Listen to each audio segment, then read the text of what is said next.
우리가 창세기를 쭉 보고 있습니다. 저번에 에덴 동산 밖에서 하나님이 받으시는 예배와 받지 않는 예배가 보여줬었는데, 이렇게 하면은 받는다 안 받는다 그런 거라기보다는 예배 종류가 중요한 게 아니라, 왜냐면은 땅의 소산으로 드리는 것도 레위기 2장을 보면은 소제예요. 하나님이 원하시는 제사고 땅의 그 소산물의 제사거든요. 하나님 원하는 제사이기 때문에 피 흘림이 없어서 안 받은 게 아니에요. 하나님 원하는 제사입니다. 그것은 또 예수님을 통해서 완성되는, 내가 너희에게 생명의 떡이다 그러면서 생명의 빵이다, 소제에서 나오는 거거든요. 그렇기 때문에 예수님을 통해서 완성되는 제사가 맞아요. 소제도. 그래서 이 제사의 종류가 중요했던 게 아니라 이게 문제가 아닙니다. 하나님께서 4장에서 정확하게 말씀을 하셨는데, 사람이 문제였던 거예요. 너가 선을 행하지 아니하면 어찌 얼굴을 들지 못하겠느냐. 선을 행하지 않는 자기 때문에, 악을 행하는 자기 때문에 하나님이 가인을 안 받은 겁니다. 하나님께서는 악인의 제사를 안 받아요. 그거는 뭐 잠언이라든지 여러 곳에서 등장을 합니다. 그래서 가인은 왜 하나님께 바쳐지지 못했는가? 가인을 안 받았다라고 하거든요. 가인의 제사를 안 받은 게 아니라 가인과 가인의 제사를 안 받으셨다라고 나오고, 아벨과 아벨의 제사를 받으셨다라고 나와요. 그 4절을 보면은, 4장 4절을 보면은, 아벨은 자기도 양의 첫 새끼와 기름으로 드렸더니 여호와께서 아벨과 그의 제물을 연락하시나, 이렇게 나오고, 5절에서는 가인과 그 제물을 연락하지 아니하신지라. 그래서 사람 자체를 안 받은 거예요. 그러니까 예배 제사 뭐 이렇게 하면은 하나님 받으신다더라, 그게 중요한 게 아니라, 하나님께서는 에덴 동산 밖에 있는 우리를 볼 때 나 자체를 보신 거예요. 너가 선을 행하는 자인가, 선을 행하지 않는 자인가. 선이라는 것은 하나님의 말씀대로 순종하는 거였고, 순종을 하면 그게 선이고 하나님 보시기 좋은 거고, 순종하지 않으면은 그게 어떤 행동이라고 할지라도 악하고 죄입니다. 뭐 그렇게 대단한 거냐? 아닙니다. 대단한 겁니다. 왜냐하면 하나님 말씀에 거부하는 거였기 때문에 그게 바로 악이고 죄예요. 가인의 예배를 하나님께서 받지 않으신 거죠. 왜냐하면 하나님 말씀에 거부하고 있었기 때문에. 가인은 악한 자에게 속하였다라는 그 일반 서신의 말씀도 있고, 신약을 보면은 그런 것도 있고, 가인은 악한 자에게 속하였다, 그리고 악인의 제사를 하나님께서 기뻐받지 않는다라는 그런 잠언의 말씀을 통해서 하나님께서는 가인의 제사를 받을 수가 없었습니다. 그를 그냥 버리는 게 아니라 하나님께서는 자비가 많으시기 때문에 아벨에게도 한마디 안 하셨던 하나님께서 가인에게는 계속해서 말씀하셨어요. 여호와께서 가인에게 이르시되, 가인에게 이르시되, 가인에게 가라사대, 이 말씀이 계속 반복적으로 나오면서 하나님께서는 가인에게 말씀을 하셨고, 그 말씀에 순종을 하면 되는 거예요. 그러면 선이니까. 죄가 너를 다스리려고 하는데 너는 죄를 다스려야지, 그러면서 말씀을 주셨는데 죄를 다스리지 못하고 오히려 죄의 다스림을 받으면서 아벨을 쳐 죽였던 겁니다. 그걸로 인해서 땅이 그 피를 받았죠. 그러니까 하나님께서 가인에게 이르시되 너의 아우 아벨이 어디 있느냐 그러는데, 이 아벨이 어디 있느냐라는 것은 그 3장 9절에서 하나님께서 그 숨어있는 아담을 부르실 때 네가 어디 있느냐라는 단어와 굉장히 동일합니다. 그러니까 아버지 때 하나님 말씀을 거부해가지고 숨어있었던 그 모습이 그대로 가인에게서 나온 겁니다. 죄가 되물림되다기보다는 그냥 그 자체가 죄인이었던 거예요. 그러니까 죄인이니까, 악한 자니까 하나님께서 그 예배를 안 받으셨던 거고, 그렇게 된 거죠. 그래서 그를 찾으셨을 때 가인도 아버지하고 똑같은 모습을 보여요. 아담도 하와도 당신이 준 여자 때문에 그렇습니다, 당신이 만든 뱀 때문에 그렇습니다, 그러면서 관계를 끊었거든요. 근데 이 가인도 내가 아우를 지키는 자입니까? 그러면서 자기의 동생과의 관계를 끊어버립니다. 그러면서 이제 아버지의 죄의 패턴이 그대로 나오고 있는 거죠. 너의 아우의 피가 땅에서부터 나에게 호소하고 있다. 땅이 그 입을 벌려서 너의 손에서부터 너의 아우의 피를 받았다. 그래서 이제 네가 땅에서 저주를 받으리니, 이거는 아담도 땅이 저주를 받는 게 있었는데 3장 17절에서 19절이었죠. 근데 아들 가인도 이제 저주를 받습니다. 그러니까 네가 밭을 갈아도 다시는 그 효력을 주지 않을 것이다. 원래 가인은 땅을 경작하는 자였습니다. 왜냐하면 아담에게 하나님이 저주를 내렸던 게, 그 땅을 경작해야지만, 네가 수고해야지만 네가 그 땅의 소산물을 먹으리라, 엉거기가 나올 것이다, 네가 그것을 수고해야 된다라는 거였는데 그것을 그대로 물려받았죠. 그러니까 하나님께 물려받은 뭐 저주의 내용이었습니다만 어쨌든 하나님께서 직접 주신 직업이 농업이었는데 그것을 아담이 가인에게 물려줬던 겁니다. 하나님의 직업을 물려준 거죠. 그러니까 일종의 굉장한 성직입니다. 굉장히 거룩한 직업을 물려줬던 건데 그거를 이제는 못해요. 왜냐하면 해봤자 땅이 소산을 안 낼 거니까. 이제는 아예 안 낸다고 하니까요. 네가 땅에서 피하여 유리하는 자가 되리라. 그러니까 가인이 내 죄벌이 너무 중해서 내가 견딜 수 없습니다. 주께서 오늘 지면에서 나를 쫓아내시면은 내가 주의 얼굴을 뵙지 못할 겁니다. 이게 주의 얼굴을 보지 못한다는 것은 3장 8절을 보면은 그 아담과 그 아내가 여호와의 얼굴을 피해서 숨어있다라는 것과 또 동일한 구절이거든요. 그러니까 아버지 때 나왔던 그 빠그라짐이 죄를 인해서 박살남이 가인을 통해서도 한 번 더 나오고 있는 겁니다. 이거 너무 힘듭니다. 무릇 나를 만나는 자가 나를 죽이겠나이다. 이거는 자기가 아벨을 죽였던 것을 인해서 똑같이 당할까봐 두려워하는 건데 지금 현재 아담, 하와, 가인과 아벨이 있었는데 아벨은 방금 죽었죠. 그럼 가인은 자기 자신이죠. 그러면 자기를 만나는 자가 아담과 하와밖에 없는데 부모님이 자기를 죽인다라는 생각을 한 건가? 그렇지는 않습니다. 지금 현재 시간이 얼마나 지났는지는 모르겠는데 어쨌든 가인이 동생을 쳐 죽일 만큼의 힘을 가진 걸 보면은 꽤나 시간이 지났다고 볼 수 있고 아담과 하와가 둘만 낳은 게 아니에요. 많이 낳았어요.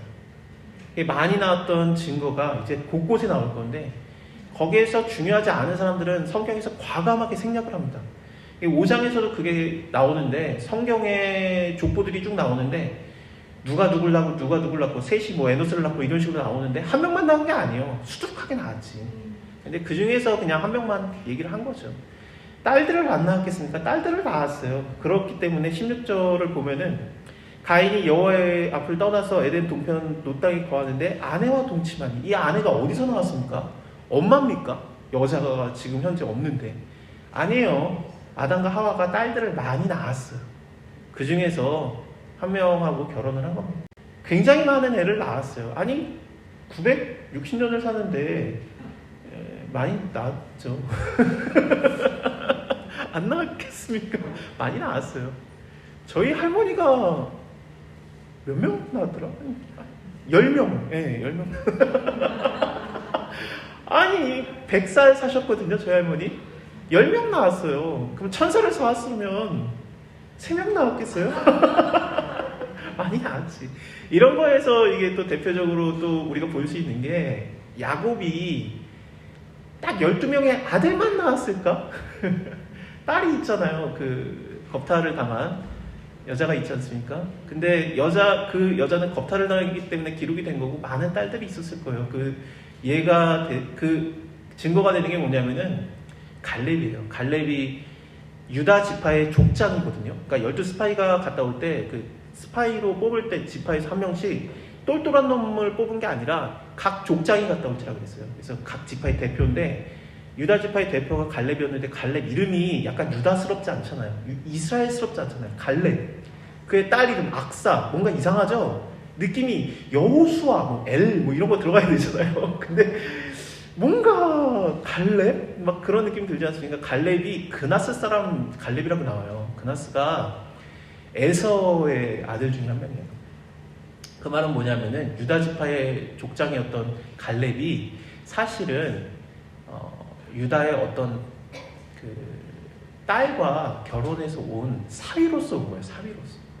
그러다가 오래 지나다가 유다 지파를 대표하는 자가 된 거죠. 그러니까 애굽으로 갈 때 그 명단이 쭉 나오는데 70명의 이름이 나오는데 여기서는 70명, 저기서는 75명이라고 나와요. 사도행전은 75명이라고 나오고 딴 데서는 70명이라고 나오고 그 이유가 창세기서는 70명이라고 나오고 이게 왜 숫자가 달라지냐면은 딸 숫자가 이렇게 빠지는 거예요. 그래가지고 딸들도 낳았습니다. 근데 성경에서는 과감하게 좀 생략을 하죠. 그래가지고 아마 가인과 아벨 이후에 또 애가 낳았겠었지만 아니면은 이미 있나 싶기도 하지만 어쨌든 시간을 오랫동안 산다는 걸 생각했을 때 앞으로 누가 나를 만나서 그가 나를 죽이겠나이다 라는 것은 아담과 하와가 자식을 많이 낳은 거기 때문에 그렇습니다. 그래서 이거는 전혀 문제되는 구절이 아닙니다. 어쨌든 하나님께서 내가 너를 지켜줄 거야. 너는 아무도 못 죽게 하겠다. 그래서 그에게 그 표를 주세요. 그러니까 표가 어디에다가 받는지는 모르겠는데 어쨌든 그에게 표를 주셔서 누구든지 가인을 만나도 죽이지 못하게 그렇게 하나님이 보호하십니다. 이거는 살인자까지도 보호하시는 하나님의 사랑을 좀 볼 수 있습니다. 가나안 땅, 약속의 땅에 들어갔을 때 이스라엘 사람들에게 그 레위인의 많은 도성 중에서 6개를 뽑아가지고 그 살인자들이 일단은 피할 수 있는 도피성을 만들어 주신 거를 생각해 보면은 우리가 좀 하나님의 자비하심을 계속해서 볼 수 있고, 하나님께서는 살인자도 용서하기를 원하셨던 하나님이라는 것을 많이 생각해야 됩니다. 모세 같은 경우도 살인 하나 하고 시작하잖아요. 그리고 바울도 사람 하나 죽이고 시작하고, 스데반이 죽을 때 그 스데반이 죽은 거에 대해서 그 돌을 친 자들이 스데반의 죽인 걸 이제 바울한테 보고를 하고 자기 옷을 벗어서 바울 앞에 둬요. 그게 뭐냐면은 내가 한 일에 대해서 네가 보증이 되어달라는 뜻인데, 바울이 알았다 그러거든요. 그러면은 바울의 허락하에 스데반을 죽인 게 됩니다. 그렇기 때문에 바울은 살인자로 시작을 한 겁니다. 바울이 스데반을 죽인 게 되는데, 그거에 대해서 이제 용서를 해줘야 바울이 하나님의 일을 하는 거에 좀 중요하니까 죽을 때 저들의 죄를 용서하옵소서 하고 죽은 거예요. 그거는 바울을 위해서 기도를 하고 죽은 겁니다. 하나님의 섭리였죠. 어쨌든 우리도 다 살인자예요. 우리 손에 피에 묻어 있고 우리는 다 살인자들이라. 그래서 내가 언제 살인했냐? 나는 집에서 벌레가 나와도 소리만 들리지 안 죽인다. 그게 아니라 너희가 미워하는 마음만 있어도 이미 살인자다라고 하는 하나님의 말씀에 의해서 우리는 다 살인자들입니다. 그러니까 하나님이 나를 용서하시겠는가? 그렇습니다. 살인해도 된다는 게 아니라 용서한다는 얘기죠. 이거를 잘못 알아들어서 이제 살인해도 된다는 줄 알고 살인을 막 저지르고 나오는 자가 이제 곧 나옵니다. 라멕이라는 자가 나올 건데, 그것은 하나님이 원하셨던 것은 아닙니다. 어쨌든 가인이 하나님의 말씀을 들었기 때문에 나를 하나님이 보호하시겠구나. 내가 살인자지만 하나님이 나를 용서하셨고, 물론 내가 그 죄에 대한 대가는 받지만 하나님의 보호와 은혜 아래 있구나. 그거를 믿어야 되는데 믿음이 안 생겨요. 그렇기 때문에 아내랑 동침해서 에녹을 낳았고, 에녹의 이름을 딴 그 성을 쌓습니다. 일단은 성을 쌓았어요. 가인이 쌓았습니다. 가인이 성을 쌓고 그 다음에 그 성의 이름을 에녹이라고 부르고 자기를 보호합니다. 하나님의 말씀을 믿으면 성을 쌓을 필요가 없죠. 하나님이 보호한다고 그랬잖아요. 근데 하나님이 안 믿어지니까 자기 스스로를 보호하는, 자기도 힘으로 사람을 죽여봤기 때문에 자기도 어떤 사람의 힘으로 자기가 안 죽으려고 힘을 보여주는 성을 쌓는 것이 가인의 모습입니다. 이게 창세기에서 나오는 에덴 동산 밖에 나왔을 때 우리의 모습을 정확하게 보여줍니다. 하나님이 받으시는 선한 자, 하나님 받지 않는 악한 자. 그러니까 하나님 말씀을 따르는 자, 따르지 않는 자, 순종하는 자, 순종하지 않는 자라고 보면 되는데, 그 순종하지 않는 자는 하나님의 보호를 믿지 않고 하나님과의 관계가 끊어졌기 때문에 자기의 힘을 믿어요. 그러니까 자기의 힘을 쌓고 자기의 성을 쌓고 자기를 보호하는, 하나님이 필요 없죠. 하나님이 필요한 이유는 자기 성을 쌓는 것을 견고하게 하려고 성이 필요하다고 생각하는 거죠. 하나님 나에게 힘을 주옵소서. 내가 강해지려고, 내가 저 사람 짓밟으려고, 내가 안 밟히려고, 그런 그냥 하나님의 뜻을 떠난, 내가 그냥 일사랑의 생각도 없고 그냥 내가 하나님의 뜻대로 나를 사랑함도 없고 그냥 내가 저 사람을 짓밟아야 되겠다라는 마음과 그런 걸로 악한 마음으로 강해지려고 하는, 내 성을 쌓으려고 하는 모습이 하나님을 믿지 않는 내 성을 쌓는 모습입니다. 그래서 약속의 땅 가나안 땅에 들어갔을 때 하나님께서 명하신 게 땅의 경계를 지어주시면서 여기서부터 여기까지 너네 땅이다, 여기서부터 여기까지 너네 땅이다. 근데 하나님께서는 그 땅의 끝에 성벽을 쌓지는 않게 하십니다. 성벽 쌓을 필요가 없어. 내가 지켜줄 거야. 내가 너희의 성이라. 내가 너희 성이고 내가 너희의 바위가 되겠다. 바위가 된다는 게 이렇게 절벽이 된다는 뜻인데, 반석, 절벽입니다. 절벽이 뭐냐면 성벽이에요. 예전에는 절벽을 성벽으로 많이 썼습니다. 그래서 내가 너의 성벽이 되어주고 내가 너를 지켜주는 자가 되고 내가 너의 방패가 되어주겠다. 근데 못 믿으니까 자꾸 성벽을 쌓는 거예요. 저 사람과 나는 달라. 왜냐하면 나는 더 강해. 그러니까 너 여기 내 영역 안에 못 들어와. 이제 성벽을 쌓는 거죠. 그런 것들을 하나님께서 원하셨던 게 아닙니다. 가인이 애를 낳은 다음에 그 애의 이름이 에녹이었는데 아마 이 에녹이라는 이름을 일단은 이름을 여자들이 지어주거든요. 이제 원래는 하나님께서 아담에게 이름을 지어주는 일을 하게 하셨는데 아담이 이름을 지어주고 다스리며 지키는 것을 하는 거였습니다. 근데 에덴 동산 밖에 나온 다음에 이름을 지어주는 게 하와가예요. 하와가 가인의 이름을 지어줬고 아벨의 이름을 지어줬습니다. 가인은 얘가 바로 여자의 후손이니까 내가 원래 이름이 여자였잖아. 지금은 하와지만 그러면서 얘가 바로 여자의 후손이구나. 뱀의 머리를 밟을 자 바로 네가 바로 메시아구나. 그러면서 우리가 드디어 얻었다 그러면서 가인 얻었다라는 이름을 지어줬고 그리고 아벨 얘는 뭐지? 우리 이미 메시아 있는데 얘는 뭐지? 얘는 아무것도 아니야. 아벨 아무것도 아니다라고 이름을 지어줬어요. 그래서 여자가 이름을 지어주는 게 이제부터 쭉 나옵니다. 아담은 에덴 동산 밖에 나오면서 이름을 지어주고 다스리며 지키는 게 뺏겨요. 그러면은 가인과 그의 아내가 동침해서 애를 낳은 다음에 그 이름을 에녹이라고 한 걸 보면은 에녹의 이름을 누가 지어줬느냐? 그러면은 아내가 지어준 거거든요. 그 아내가 가인하고 결혼해서 이상한 여자 같겠지만 그나마 괜찮았던 것 같아요. 왜냐하면 에녹이 이름이 순종하다라는 뜻이에요. 그러니까 가인은 하나님한테 순종 안 해가지고 이렇게 쫓겨났는데 아이고 하여튼 인생이 기구해가지고 어떻게 하다가 내가 눈에 콩깍지가 씌워가지고 가인하고 눈 맞아가지고 가인하고 결혼을 해서 이렇게 살고 있는데 내가 이렇게 힘든 이유가 뭐지? 왜 이렇게 땅을 경작해도 소산이 안 나오고 내 남편은 왜 일을 해도 안 돼? 근데 자기 힘만 믿고 하나님 안 믿고 자기 힘을 믿으니까 자꾸 성벽 쌓고 남들을 경계하고 두려워하고 왜 저렇게 살지? 하나님한테 순종을 안 해서 그렇구나. 내 아들아 너는 하나님한테 순종해라. 에녹이라고 이름을 지은 거예요.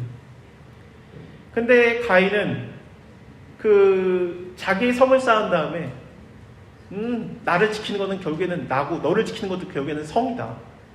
하나님의 힘이 너를 지키는 게 아니라 하나님이 너를 죽일 수도 있어. 내가 날 지키는 거야. 그러니까 너는 힘이 더 세져야 돼. 이 성의 이름을 에녹석이라고 지어줄게. 너도 성을 믿어라. 그렇게 된 거야. 그러다가 이 가인의 족보에서 애들이 나오다가 라멕까지 나왔습니다. 19절에 라멕이라는 사람이 얘기가 나오는데 이 사람은 처음으로 성경에서 나올 때 처음으로 일부다처제의 사람입니다. 이게 두 아내를 취하는 원래 남자 여자 둘이 한 몸을 이룰지라였는데 하나님의 말씀을 어기는 거를 좀 보여주는 것을 좀 강하게 보여주는 거죠. 그래서 둘 여자를 취하고 그 여자들을 통해서 애를 낳고 그렇습니다. 그리고 그 애를 낳은 그 애들이 아무래도 그 가인 때부터 교육을 받아서 그런지 우리는 우리가 스스로가 강해져야 된다. 그거를 배워서 그런지 20절을 보면은 야발이라는 자는 그 중에 아들 중에 한 명인데 야발이라는 자는 육축을 치는 자의 조상이 되고 뭔가 전문적인 직업을 하는 자가 나온 거예요. 그리고 또 아우의 이름은 유발인데 그는 수금과 퉁소를 잡는 모든 자의 조상이 된다. 이게 문화를 일으켰던 자입니다. 그리고 또 두발가인이라는 자가 나오는데 그는 동철로 각양 날카로운 기계를 만드는 자다. 그러니까 동철, 그러니까 청동기 시대를 일으킨 사람입니다. 자기 힘을 믿으니까 문명이 발달하고 문화가 발달. 문화가 나쁘다는 게 아니라 이런 걸로 뭔가 자기 힘을 기르려고 했던 모습이 보여져요. 그거의 대표적인 게 이 문화와 문명과 막 이런 목축업을 일으켰던 자의 아버지인 라멕이라는 자가 결국에는 사람 하나를 죽입니다.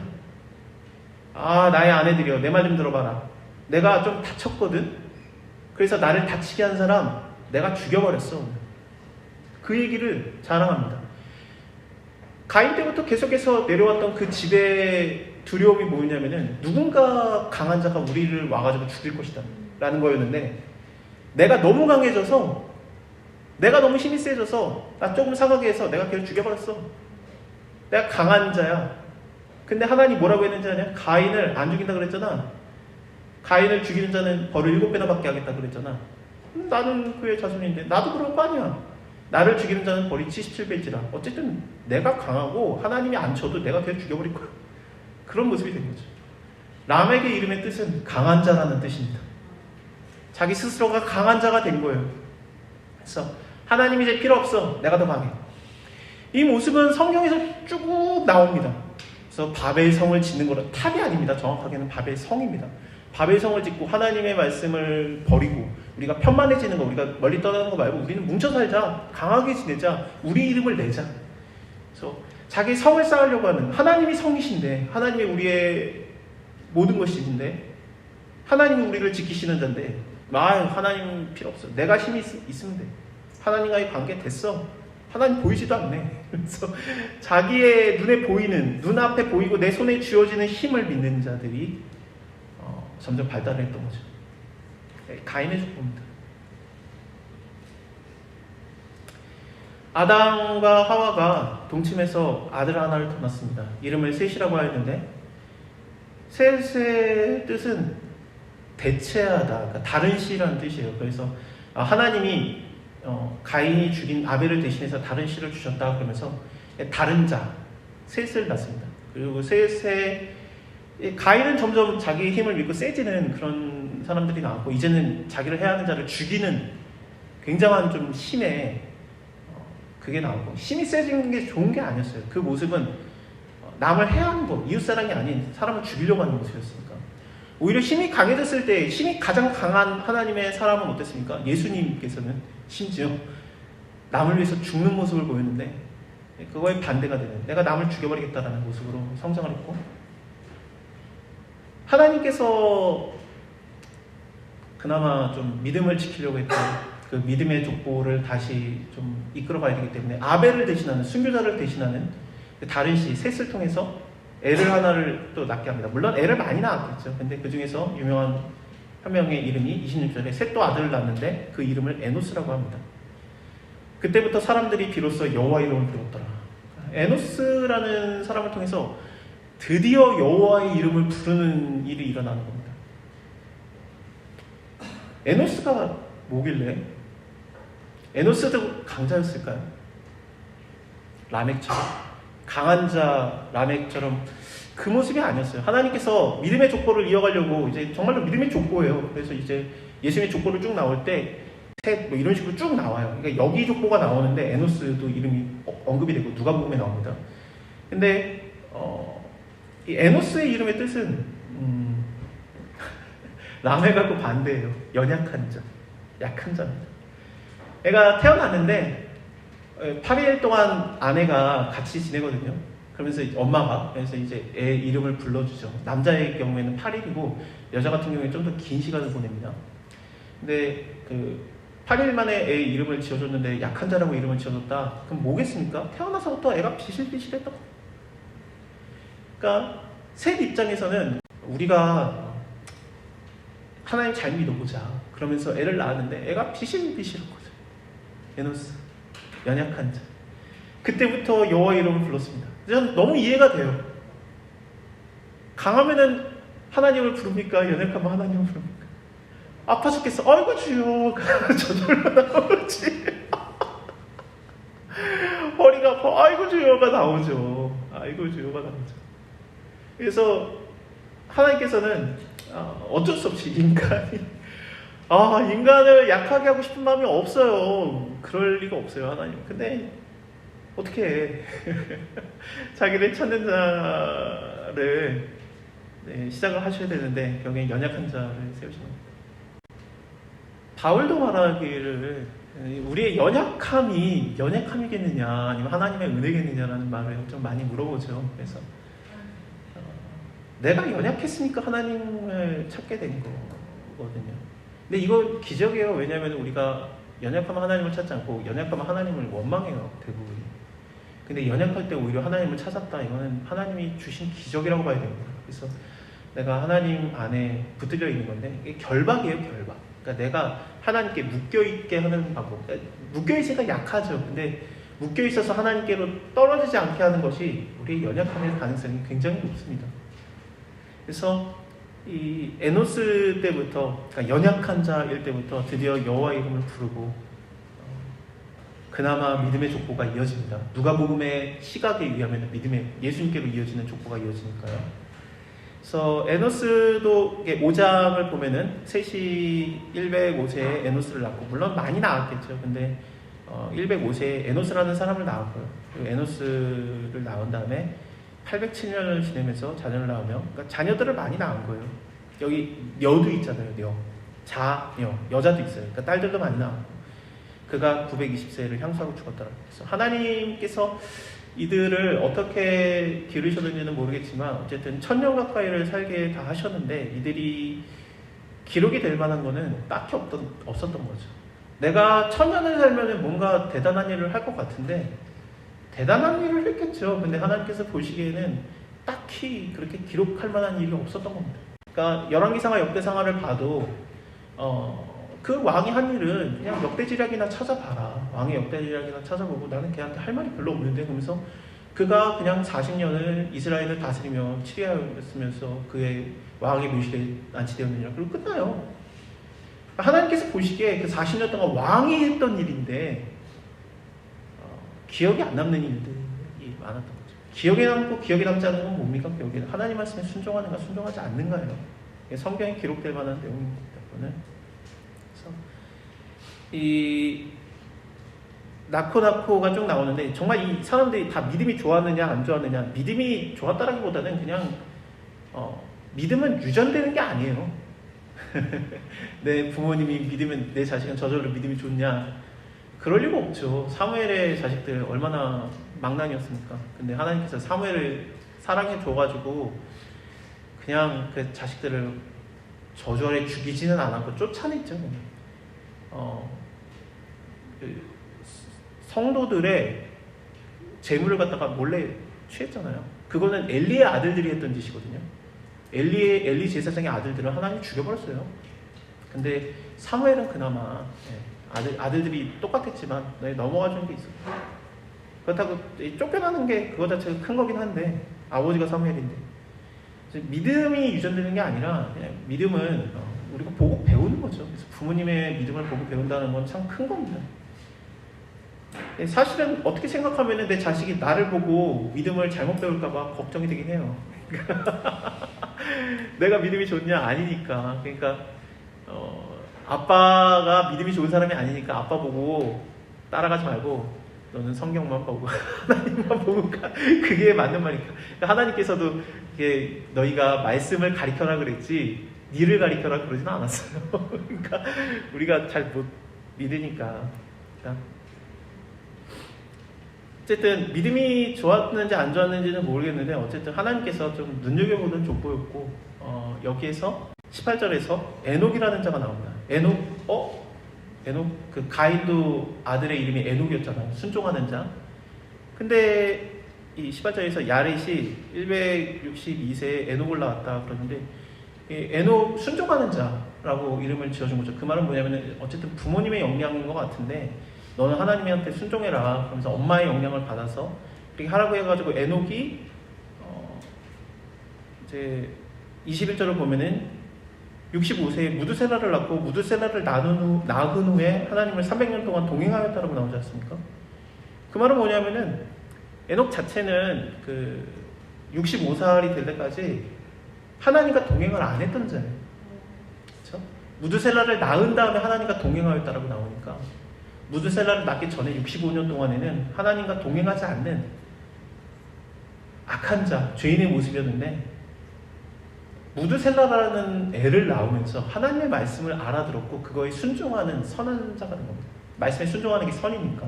그래서 순종하는 자 진짜 이름 에녹이 된 겁니다. 그래서 300년 동안 동행하니까 하나님께서 그를 죽이지 않고 그냥 하늘에 데리고 올라간 거죠. 무드셀라가 뭐길래 갑자기 무드셀라를 낳고 하나님의 말씀을 알아들었는가?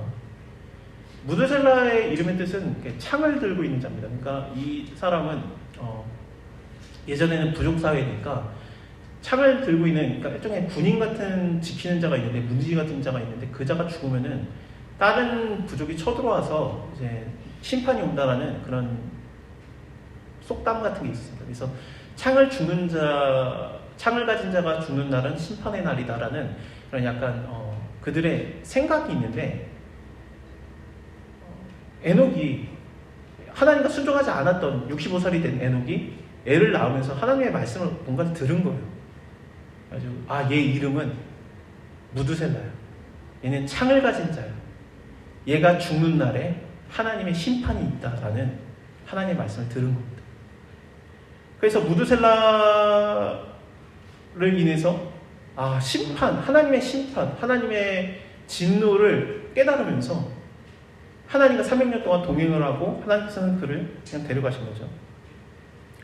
무두셀라가 25절을 보면은 187세에 라멕을 낳고, 이름이 또 라멕인데 강한 자죠. 가인의 족보에서 라멕은 살인자였는데, 무두셀라가 라멕을 낳고 라멕이 또 28절에 182세에 아들을 낳았는데 그 이름이 노아입니다. 그래서 노아의 아버지가 라멕이고 할아버지가 무두셀라고 그의 증조 할아버지가 에녹이 되겠죠. 그러니까 187 더하기 182, 그러니까 무두셀라가 태어난 다음에 라멕이 187세에 낳았고 라멕이 182세에 노아를 낳으니까, 그러니까 노아가 태어났을 때 무두셀라의 나이가 187 더하기 182 하니까 369예요. 그리고 노아가 600살 때 노아의 홍수가 터지니까 600 더하기 369 하면은 969. 무두셀라의 나이랑 똑같습니다. 진짜로 무두셀라가 딱 죽었을 때 하나님의 심판이 일어난 거예요.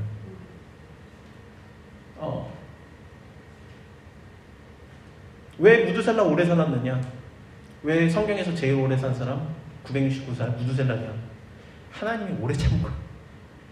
멸망시키고 싶은데, 당장 멸했으면 좋겠는데, 하나님께서는 자비가 많으셔서 무두셀라가 죽는 날을 연장하시고, 걔가 죽는 날이 심판의 날이니까, 무두셀라의 죽음의 날이, 창을 가진 자의 죽음의 날이 심판의 날이니까, 그가 죽으면 심판이 온다.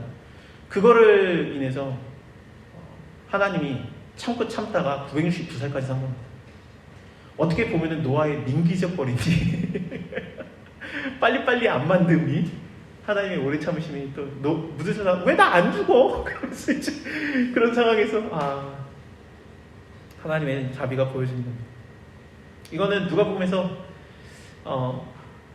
예수님이 오시기 전에, 구원이 오기 전에 죽지 못하는 그 나이가 많은 사람이 성전에 있는 곳이 나오지 않습니까? 그래서 바로 아기 예수님을 보자마자 드디어 하나님께서 나를 죽이시는구나. 아유 감사합니다. 내 눈으로 주의 구원을 받았으니 난 이제 죽으리로다 하면서 기뻐하는 무두셀라 같은 사람이었던 거예요. 그 사람들. 물론 그때는 하나님 심판이 온 게 아니라 구원이 왔죠. 우리 4장 5장을 쭉 봤는데 에덴 동산 밖에서의 가인의 모습과 에노스의 모습을 봤습니다. 내가 내 스스로가 하나님의 말씀을 믿지 못하고, 하나님이 나의 산성이시며 나의 구원자이시며 나의 방패이시며 돕는 자라는 걸 믿지 못하고, 나의 힘이라는 걸 믿지 못하고, 내 눈에 보이는 물질로 힘을 채우려고 했던 가인의 모습, 그게 혹시 나라면 에노스가 되는 건 괜찮아요. 그래서 하나님, 내가 내 힘을 너무 믿고 있네요. 하나님을 믿으면 안 될까요? 좀 연약해지면 안 될까요? 그래서 에노스가 돼서 여호와 이름을 부르면 아이고 주여 하면 안 될까요? 근데 이 기도를 하나님이 들어줄까봐 겁나요. 진짜 다 뺏어갈까봐. 그 기도하면 하나님이 직접 굉장히 빨리 들어주십니다. 하나님, 저는 이제 세상 의지하지 않겠습니다. 나는 주만 바라봅니다. 주를 인해서 내가 부족함이 없습니다. 주여, 주님은 나의 모든 것이고 나는 주님만을 인해서 만족합니다. 그러면은 이거 다 필요 없습니다. 그러면은 기도응답 그렇게 빨리 일어나는 게 없습니다. 그게 은혜이지만 우리는 못 받아들일 수도 있죠. 그래서 하나님, 제가 그렇게 연약해지고 싶지는 않아요. 그러면 제 스스로가 연약해지는 방법이 뭘까요? 이 삭개오 같은 경우에는 자기 강함을 부유함이었죠. 네, 예수님을 만난 다음에 스스로가 약하게 만들었어요. 내 소유의 절반을 팔아서 가난한 자에게 주겠나이다. 그러니까 이제 예수님께서 오늘 이 집에 구원이 이르렀다. 그것도 아브라함의 자손이. 재산을 팔아라가 아니라 그걸 팔아도 부자예요. 성경에서 부자라는 단어가 잘 안 쓰여요. 시간을 많이 썼는데 부자라는 단어가 성경에서 쉽게 안 씁니다. 부자라는 단어가 나오려면은 왕이 두려워할 정도가 되면 부자예요. 그러니까 이삭을 보면서 이제 아비멜렉 왕이 와가지고 혼자 오면은 무서워서 군대 장관을 비고를 같이 데려와가지고 너가 너무 강하다. 우리 서로 약조하자. 우리 서로 치지 말자. 그 정도가 되면 부자라는 단어가 사용됩니다. 야곱이 부자였지만 부자라는 단어가 사용 안 됐어요. 이 세상에서 모든 사람이 날 알 정도가 되면 그게 성경에 나오는 부자예요. 여러분들 부유하십니까? 제가 압구정 모임이 있었어가지고 그분들하고 같이 이렇게 성경을 많이 나눴는데 제가 그분들한테 얘기한 게 여러분들은 성경적으로 볼 때 부자가 아닙니다라고 했어요. 부자는 내가 모든 세상 사람들이 그 사람의 이름을 알고 왕이 가서 두려워하고 그럴 정도면 부자예요. 그러니까 이렇게 회장 정도 되면 그 회사 그만두지 말고 세금 좀 줄여줄 테니까 이렇게 다 하면은 다 정리하고 하면은 사람들 들고 일어나니까 나라 위험해지니까 왕이 두려워가지고 우리 그러지 맙시다. 그럴 정도가 되면은 그게 부자예요. 부자 청년은요? 네? 부자 청년. 그러니까 그 정도가 부자예요. 그러니까 성경에 부자 청년이라고 나왔던 그러니까 그 누가복음 18장에 나오죠. 누가복음 18장에서 부자 청년이 예수님한테 왔는데 이름이 나오지도 않는데 그냥 그 부자 청년 하면은 이스라엘 사람들이 다 아는 사람이었던 거예요. 그 정도가 부자라는 단어가 사용됩니다. 베드로 같은 경우에는 배를 2척이나 갖고 있던, 그러니까 물론 동업을 했지만 요한이랑 선주였고 큰 배예요. 그러니까 요한복음 21장을 보면은 베드로의 배를 타다가 153마리를 잡고 예수님이 있는 걸 보고 가는데 작은 배로 옮겨 실었다라는 얘기가 나와요. 그러니까 무트로 나오지도 못할 만큼 큰 배를 가지고 있는 자가 베드로였고요. 그리고 그 작은 배도 153마리의 그 고기가 실릴 정도이고 그물 어부예요. 그물이 예전에 옷감이 굉장히 비쌉니다. 그리고 물에 닿아도 썩지 않는 그물, 그게 153마리가 들어갈 정도에 하면은 요즘으로 그 계산을 해봤는데 그물 하나에 2억으로 칩니다. 그러니까 가난한 어부가 아니에요, 베드로가. 나는 가난해서 다 버리고. 아니, 그 정도인데도 베드로에 대해서 성경에서 부자라는 단어를 안 써요. 부자가 아니에요, 그 정도면. 바나바 정도면은 그는 부유했다라는 정도가 나오는데 바나바의 고향이 그 구브로 섬이잖아요. 그러니까 첫 번째 바울과 바나바가 전도 여행을 갔던 그 섬, 구브로 섬.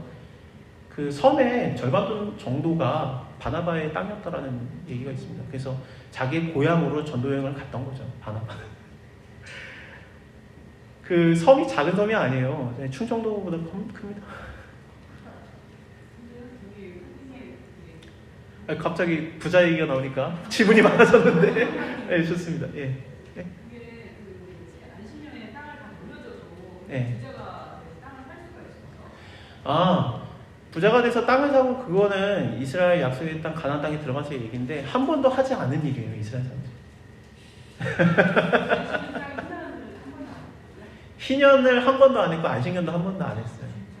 그래서 예수님께서 그 누가복음 4장에서 이제 첫 설교를 하실 때 그 회당에서 얘기를 하실 때 이사야서의 말씀을 인용하시면서 그 은혜가 이루어졌고 그걸 얘기하는데 이게 너희에게 귀에 오늘 응하였느니라 그러거든요. 은혜해가 그 주빌리예요. 그게 뭐냐면 희년이에요. 모든 게 다 돌아가는 7년 안식년의 7번째, 그러니까 49년, 50년 차에 모든 게 다 모두에게 다 그냥 돌아가는 희년을 얘기하는데 희년이 이스라엘 역사에서 한 번도 안 일어났어요. 근데 예수님께서 이 한 번도 안 일어난 일이 오늘 이루어졌다. 오늘 내가 다 회복시킬 거다. 그러면서 버려진 자들 그리고 완전히 내쳐진 자들 이방인들에 대한 구원에 대한 소식을 전했던 겁니다. 그래서 엘리야 때 많은 자들이 있었지만 오직 엘리야가 보내심을 받은 자는 이방인 여자였고 엘리사 때 많은 문둥병자가 있었지만 오직 엘리사가 보내심을 받은 자는 수약 사람 나아만이다. 그래서 이 희년 모든 것이 회복되는데 지금 로마에 너네가 심리 상태여가지고 하나님 회복시킬 것 같지? 아니야. 내가 볼 때는 회복될 자는 이방인이다. 그러니까 예수님을 절벽으로 밀려 죽이려고 하잖아요. 그게 누가복음의 4장의 시작인데 안식년도 한 번도 안 일어났어요. 그게 역대하 마지막 장에 나와요. 그러니까 역대하 마지막 장에서 약속의 땅의 모든 사람들이 바벨론을 끌려가는 게 나오거든요. 마지막 장, 마지막 절이라고 보시면 됩니다. 거기서 이스라엘 사람들, 그러니까 예루살렘이 다 멸망당하고 다 바벨론에 끌려간 다음에야 그제서야 땅이 안식하니라라고 나와요. 땅이 한 번도 안식을 안 한 거예요. 네. 하나님께서 약속의 땅 가나안 땅 들어가면 5년 동안 너네가 기경할 것도 없다. 그냥 내비로둬라. 내가 비 내리고 안개 주고 그래서 열매가 나게 해서 먹게 할 테니까 걱정하지도 마라. 5년 동안 내비로두면은 땅이 풍족하여져서 너희가 많은 것으로 넘치게 하겠다. 근데 들어가자마자 농사 졌어요. 하나님 말씀 죄송한 말이지만 더럽게 안 듣는 게 왜냐하면 내가 내 힘을 쌓아야 되니까. 순종이 아닌 에녹이라든지 약한 자 에노스가 아닌 순종하려면 약해야 되는데 하나님의 강함을 믿지 않고 내 연약함을 믿지 않고 내가 강해져야 된다. 하나님 말씀이 약하네. 저거 들으면 내가 약해져. 내가 강해. 이게 맞는 거야. 그러면서 가인을 쫓아가는 게 에덴 동산 밖에서의 우리의 모습입니다. 네? 율법을 인간은 한 번도 지킨 적이 없습니다. 뭐 아담과 여자도 먹지만 그거 하나를 못 지키는 게 인간이라서 하나님께서 율법을 준 이유가 율법 못 지키면 죽여버리겠다는 게 아니라 호세아서에 나오는데 내가 너희에게 1만 가지의 언약을 줬을 때 너희가 없는 것으로 여기는도다. 그게 뭐냐면은 이렇게 하나님이 많은 자기를 순종할 수 있는 채널들을 주신 거예요. 근데 그거를 하나도 안 지킨 거죠. 그러니까 내가 신앙생활 하면서 이상하게 하나님이 나한테는 뭐 하나는 이렇게 붙들어주는 그 족쇄 같은 게 있어요. 나는 다른 건 모르겠는데 나는 주일 성수 이게 뭐 말씀이 있는 건 아니지만 주일을 지켜라 그건 없죠 사실. 근데 우리 교회 전통을 따르는 것도 이렇게 바울이 너희가 교회 전통을 따르라 그랬으니까 그래서 주일 성수는 나 안 하면 미칠 것 같아. 그럼 그것이 하나님과 나를 묶는 어떤 그 족쇄예요. 내가 하나님을 기억하게 하는 반지 같은 거예요. 그러니까 그거를 지키면서 내가 하나님과의 관계를 하는 거죠. 근데 그거 언약 자체, 그러니까 그 족쇄 자체는 우리가 못 지켜요. 그게 중요한 게 아니라 율법은 약속의 땅으로 못 들어갑니다. 모세는 약속의 땅, 언약의 땅에 못 들어갔어요. 율법이 들어가는 게 아니에요. 모세가 죽은 후에 여호수아, 예수아, 이름이 예수랑 똑같아요. 여호수아가 죄졌던 2세대들을 데리고 약속의 안식의 땅에 들어가니라. 우리는 율법으로 들어가는 게 아니라 영원한 안식은 모세가 죽은 후에 우리를 인도하시는 예수 그리스도로 인해서 들어가는 겁니다.